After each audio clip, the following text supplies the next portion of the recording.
Well, the greatest spectacle in racing is officially in the books, and I know everyone's feeling a little bit of a letdown because you know how much everybody looks forward to the month of May here in Indianapolis and here in the state of Indiana. But here to pick up our sorrows and catapult us into the summer, that would be the Indiana Fever, sitting at 4-2 in the early going of the WNBA season as it stands right now, ahead of a trip out west, a short trip, a game on Thursday against the Golden State Valkyrie, a game on Saturday against the Portland Fire before coming back to Gainbridge Fieldhouse. But as you may know, Caitlin Clark served as the Grand Marshal for the Indy 500 over the weekend, and a responsibility she didn't take lightly, but loved being involved at Indianapolis Motor Speedway. We got a chance to catch up with her and Lexi Hall on Indianapolis 500 festivities, Caitlin Clark's health, how she's feeling, and how dealing with a sports psychologist has really helped her, and why she would recommend it to any high-performing athlete at the highest of levels in any sport. Really interesting stuff from both Caitlin Clark and Lexi Hall as we press right along here during the Indiana Fever and WNBA season.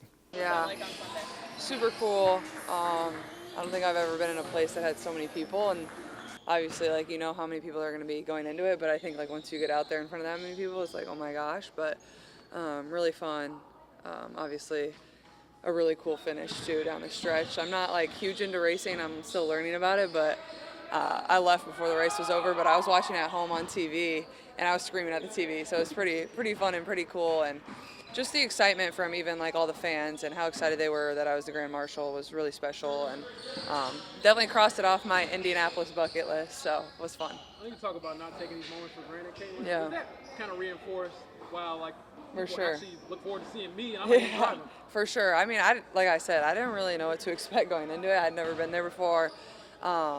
But even like just doing the red carpet before, like when I first got there, I was like, oh my gosh, like there's people, like just masses and masses of people like waiting for me. And, you know, I thought that was really special and really cool. Just the excitement from people that maybe from Indiana or have traveled, and just excited to see me, and then excited to take part in the race, something that means so much to this community. I think is really special as well. Something to Raven. I was talking to her yesterday about how she's always dancing. What do you think of her energy and how she's always moving around for you? Yeah, I mean, she brings the energy every single day, and I think like it best replicates itself when she's playing defense. Like, she's tenacious, she's fiery, she's competitive. Whatever the coaches ask of her, she's going to do, and she's been doing it really well. She's been learning a lot. She asks a lot of really great questions. So I think just the positive vibes that she's brought in here has been really fun addition for us. So super proud of her, and it's been cool to see how much better she's already gotten in the 6 games that we played. Like, she gave us some really big minutes there in the 4th quarter versus the Valkyries the other night. So we'll continue to need more of that, but she's been doing great. Physically, how do you feel just getting some time off? Yeah, I feel great. Felt great the day after the game too. So this is an important stretch for us, obviously, to get our bodies feeling great going into these 2 games, and then obviously the few right after that. But our practices have been hard. I think this is like a rare opportunity you don't always get in the WNBA to be able to practice and really work on things. Like, we had a hard practice yesterday and competed a lot, played versus our guys a lot, played versus each other. So Steph just really preaches, like, don't take these moments for granted. Like, we have things we still need to improve on, and that's certainly what we've been doing. When it comes to your back, Caitlin, when did that become maybe a point of emphasis on how to like manage it or whatever? Or did it start at a certain point? Or? I mean, I don't think it like necessarily started at a certain point. I think it's just been over the course of the last year when I've like kind of been understanding my body more. You know, I think before that it was always like, I'm fine, like go play. And maybe sometimes I'm a little too hyper aware about certain things, but at the same time that's good. Like, I understand things, and it's just continuing to work through that. And yeah, I think it's just finding the balance of like when I like maybe don't need to be as aware, and when I'm maybe a little too over aware. So still working through that, but I don't think it's anything of concern. In terms of your performance as Grand Marshal on Sunday, how would you grade yourself there? Well, they had me standing there for a very long time, so I was like getting nervous. And then like they told me that the guy was gonna say, like, and here to give the command, and then he never said that, so I was like awkwardly kind of waiting for a second, and then I was like, you know what, whatever, I'm just gonna go for it. They can adjust, and it turned out fine. But the crowd was cheering anyway, so it just kind of seemed like I was giving them a second to cheer. But yeah, it turned out well. I was definitely a little nervous. I'm usually not nervous when there's a microphone in my face, but when you get in front of 300,000 people and on live television, that's a lot. I didn't want to mess up my 4 words, so, but it was still super cool. So they leave you up there just to sort of psych yourself out, just standing there. Yeah, they're staring at like, yeah, everything? you still got 3 minutes till you go. And then like the director, production person told me that the guy would come on and introduce me and say like, here to give the command. And then he didn't say that. He just introduced me. So I was like kind of waiting. And I was like, I think it's my time. And I just did it. So, but it turned out good. So, yeah. Lexi talked about doing practice before. Did Yeah. that help at all? I mean, it's only 4 words, so people were telling me like not to say, like not to mess me up and like telling me other things to say, but I'm like, no guys, I only have 4 words, but She said you missed the pause though. I did, I guess. You get nervous and then you talk way faster, like that's always how it goes. You think you're gonna talk slow and then you get out there and you go way faster because you're nervous, but nah, it was still good. What does Lexi's defense mean to your opening 5? Yeah, I mean, I think she's been great since, coming back from, the hamstring injury, and I told her she needs to stop falling down so much. Like, she's just constantly falling down. It stresses me out. Like, she's got this, like, cut on her leg that just doesn't stop bleeding. She's always on the ground, but she's just tenacious. No matter who her matchup is, she's going to go after them. She's going to pick up full. She's going to do all the little things, and I think that's like something you really, really appreciate. She doesn't care how many points she scores. Like, she's out there to get deflections. She usually leads the team in deflections every single game. She's going to get steals. She's going to guard their best player. She's going to rebound the ball. Like, she does so many things that, sometimes show up in the box score and sometimes they don't, but, she's always making an impact, and she's always in our best lineups. She's just a very selfless teammate. And then she's fun. And, like, the way she's been shooting the ball is also, very helpful to us as well. She spaces the floor really well. So it's been fun to kind of see her find her groove as these few games have kind of gone on. Hey, when you mentioned having a sports side, and sometimes you mention it organically, like it was just, hey, part of Yeah. being an athlete. What made you be, I guess, that open about it and Yeah. kind of treat it as it's not a big thing, but just Yeah. a part of other things I do that people care?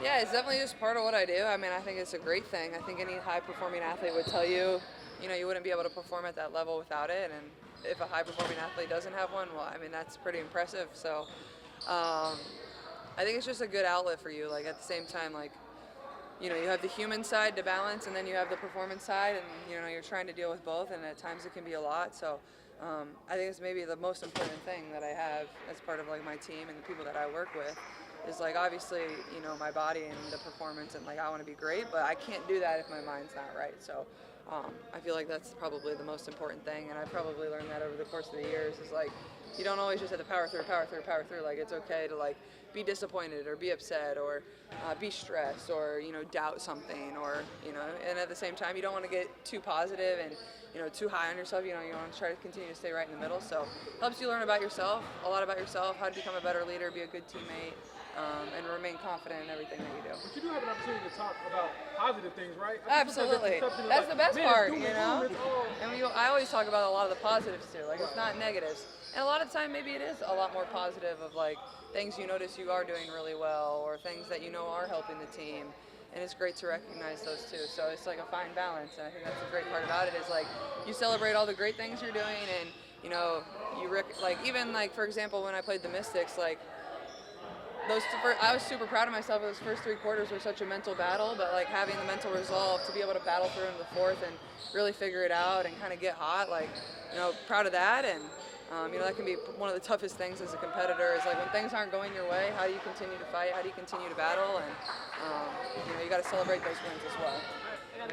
Thanks, guys. Thank you. And we've asked you about defense for years and years. I asked Steph about it yesterday. At what point in your basketball career did you realize you were gifted on that end of it? I mean, I'm probably my worst critic. I feel like there's still so much room to grow on that side of the court, but it's just something I've taken personally. It's the foundation, I think, from the first moment I stepped on the court. My coaches were always like, we're starting with defense, and I think growing up, like, there's teams that'll play zone and they'll play, like, make it easy on the defensive side, and my coaches always said, like, that's the most important part of the game and we're going to work on it every single day. So I think it's a matter of that. It's just putting in a lot of hours into it. What are some of those things that you still feel like you can get better at on that end? Being disciplined, not lunging, not over-helping, not fouling. I mean, the list goes on and on and on and on. Was there anybody that inspired that defense or anybody that you looked up to or modeled yourself after doing that? I mean, my coaches, really. That's the cornerstone. Ron Hawkins and my dad coached my teams when we were younger, and that was just the big focus. So definitely testament to them. When we talk a lot about defense being like effort, but I feel like that almost downplays the tactics that are involved in it. So It's a from mix. like a film standpoint, how much have you learned as far as transitioning to the WNBA? It's a mix of both. I think there's definitely skill, there's definitely preparation, studying players' tendencies, teams' actions, what you can expect to set yourself up. Because when you can kind of guess what they're going to do, it makes your job a lot easier on that side. So there is a lot of film watching, preparation, studying the game for sure. When you went back into the starting five, Steph said part of that was offense, defense, balance with Sophie. How have you felt about that opening five defensively when you've been out there with them? Good. I think we've gotten off to some good starts, and that's I think what's really important for us is to make sure that the other team feels us from jump. So I think that's been good, and then we can continue to build off of that as the game goes on. But not letting teams get off to a start where they feel comfortable and they can get to stuff that they know that they like and that they are looking for, trying to take them out of that as soon as possible. Your Saturday at the track, how was the IMS experience, or Sunday I guess it was? Yeah. 500 experience for you? So fun. So it's my second year going. It's, quite the experience every single time. It's shocking just the amount of people, the amount of cars that are there. I've never been anywhere like it. So, hi, Mai! It's really fun, and I'm happy I got to go again. It was a great race, great finish, so super cool. So have you gotten more into racing since you moved out here? Or just kind of on that weekend, I guess? A little bit. I'd say definitely still a lot to learn. I wish I would follow them a little bit more throughout the year, but that weekend is definitely one I'm very much tuned into. How would you grade Caitlin as the Grand Marshal? Well, we practiced what she was supposed to say, and the big focus was there was going to be a pause. She did not pause. So I wouldn't say it went directly how we wanted it to go, but I thought she did a great job. Yeah. Did you practice it? We practiced it before when we were just hanging out before the race. So she did great. Proud of her. Let's think of you guys having these several days off in between games. How important is that after getting a few games under your belt as you prepare to go out west for a couple games? This is a time of the season we don't get a lot of, and that's just full practice days. To get 2 practices before we head out of actually working on things more than just scouting and more than just getting prepared for the game. We can actually work on things to get ourselves better. So it's been great. I think we've had one good practice yesterday. We're going to have a really great one today, and it's a chance to work hard. A lot of the season, a lot of the practices are walkthroughs, because that's just what the schedule allows, but this is a good chance for us to get better on both sides. Thank you. Thanks. Like I mentioned, the Fever are headed out west. The game against the Golden State Valkyrie on Thursday, a game against the Portland Fire on Saturday, then a big one next Thursday as the Atlanta Dream and Angel Reese come to Gainbridge Fieldhouse. That should be all sorts of fun and give us plenty to talk about as the Indiana Fever and WNBA season rolls right along. Keep it locked on Channel 13, your local TV home of the Indiana Fever.